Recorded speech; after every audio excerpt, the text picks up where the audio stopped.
আল্লাহ। প্রিয় দর্শক শ্রোতা, আপনারা সকলে কেমন আছেন? আশা করছি খুব ভালো আছেন।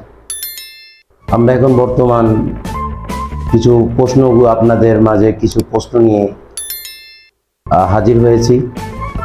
আমাদের সামনে উপস্থিত আছেন আমাদের হুজুর, সুপরিচিত মুখ আলহাজ হজরত হাফেজ মাওলানা মুফতি নাসরুল্লাহ বিন জায়েদ সাহেব হাফিজাহুল্লাহ। তো আমাদের আজকে কিছু প্রশ্ন আমাদের প্রিয় দর্শক শ্রোতা আপনারা হয়তো অনেকে জানতে চেয়েছেন, বিশেষ করে কোরবানি কিভাবে আমরা কি পরিমাণ সম্পদ থাকলে আমাদের যা ফরজ হবে, ওয়াজিব হবে, তারপরে বিভিন্ন ধরনের প্রশ্ন আমাদের মাঝে এসেছে। এই জন্য আমাদের হুজুরকে নিয়ে আমরা কিছু প্রশ্ন উত্তর দেওয়ার চেষ্টা করব। আল্লাহ রাব্বুল আলামিন আমাদের প্রত্যেকটা কথার বেশি থেকে বেশি আমল করতে তৌফিক দান করুন।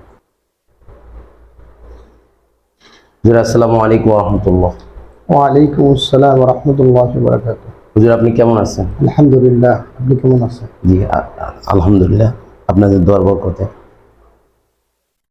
হুজুর, আমাদের প্রিয় যেই শ্রোতাগুলা যে প্রশ্নগুলো আমাদের মাঝে নিয়ে করতে থাকেন যে আমাদের কোরবানি কি পরিমাণ সম্পদ থাকলে ওয়াজিব হবে এবং আমরা কিভাবে কোরবানি করলে সঠিকভাবে করতে পারবো, যদি আমাদের দর্শক শ্রোতাদেরকে আপনি একটু বলতেন।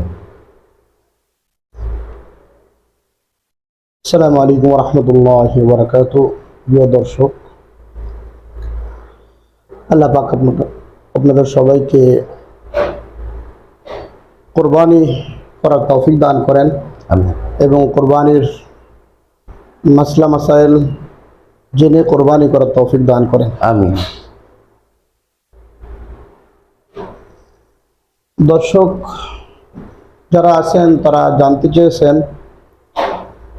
যে কোরবানি কি পরিমাণ সম্পদ থাকলে কোরবানি করা আমাদের উপর ওয়াজিব।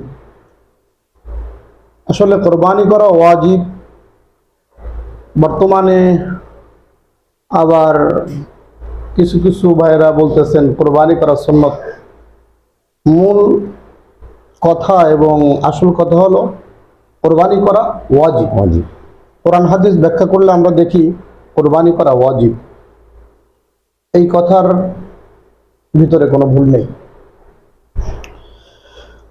মূলত কোরবানির নিসাব এবং যাকাতের নিসাব এক। জি। এর যদি যাকাত ফরজ হয় তার উপর কোরবানি করাও ওয়াজিব। জি। কিন্তু সময়ের ভিতর একটু পার্থক্য আছে। যাকাত যার উপর ফরজ হয় সেই সম্পদটা, ওই নিসাব পরিমাণ সম্পদটা তার উপর 1 বছর অতিবাহিত হতে হয়, একটা বছর ওই সম্পদ তার কাছে থাকতে হয়। জি। আর কোরবানির সম্পদটা জিলহজ মাসের, ওই নিসাবটা জিলহজ মাসের 10, 11, 12 এই 3 দিন থাকলেই কোরবানি করা ওয়াজিব। এখন নিসাব কিভাবে নির্ধারণ হবে? কারো কাছে যদি ওই 3 দিন, যে 3টা দিন 10, 11, 12 জিলহজ মাসের, এই 3 দিন যদি কারো কাছে 52.5 তোলা রূপার মূল্য যদি কারো কাছে থাকে, তার উপর কোরবানি করা ওয়াজিব। এটা যাকাতের ভিতরে আছে, যাকাতের নিসাবের ভিতরে আছে। সুতরাং এই হিসাবে উলামায়ে কেরাম সবাই ব্যাখ্যা বিশ্লেষণ করে বিভিন্ন মূল্য নির্ধারণ করে।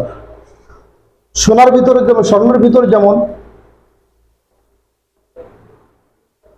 21 ক্যারেট, 22 ক্যারেটের মাসে দামও এরকম ভিন্ন ভিন্ন আছে।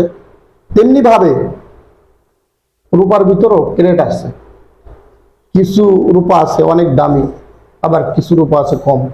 তাই মধ্যম পন্থায় বলা যায়, এইভাবে মূল্য নির্ধারণ করা যায় যে 52.5 তোলা মধ্যম পন্থায়, যে 52.5 তোলা রূপার মূল্য 55 থেকে 60,000 টাকা থাকলে তার উপর কোরবানি করা ওয়াজিব। কারণ মধ্যম দামটা এমনই আসে 55 থেকে 60,000 টাকা এরকম। আবার কোনো কোনো ওলামা একরাম আরো নিচ থেকে বলছেন যে 45 থেকে প্রায় 60, 70, 80 পর্যন্ত বলছেন। তো সুতরাং আমরা বুঝবো যে 50 থেকে 60,000 টাকার ভিতরে কারো কাছে থাকলে কোরবানি করা কার উপর ওয়াজিব। ওয়াজিব। ইনশাআল্লাহ এটা আমরা জানলাম। কোরবানির সম্পদটা 3 দিন থাকতে হবে, আর যাকাতের ব্যাপারে পুরো একটা বছর তার নেশাবটা অতিবাহিত হতে হবে। এতটুকু পার্থক্য। জি। আলহামদুলিল্লাহ সবাই বুঝতে পারছেন আশা করি।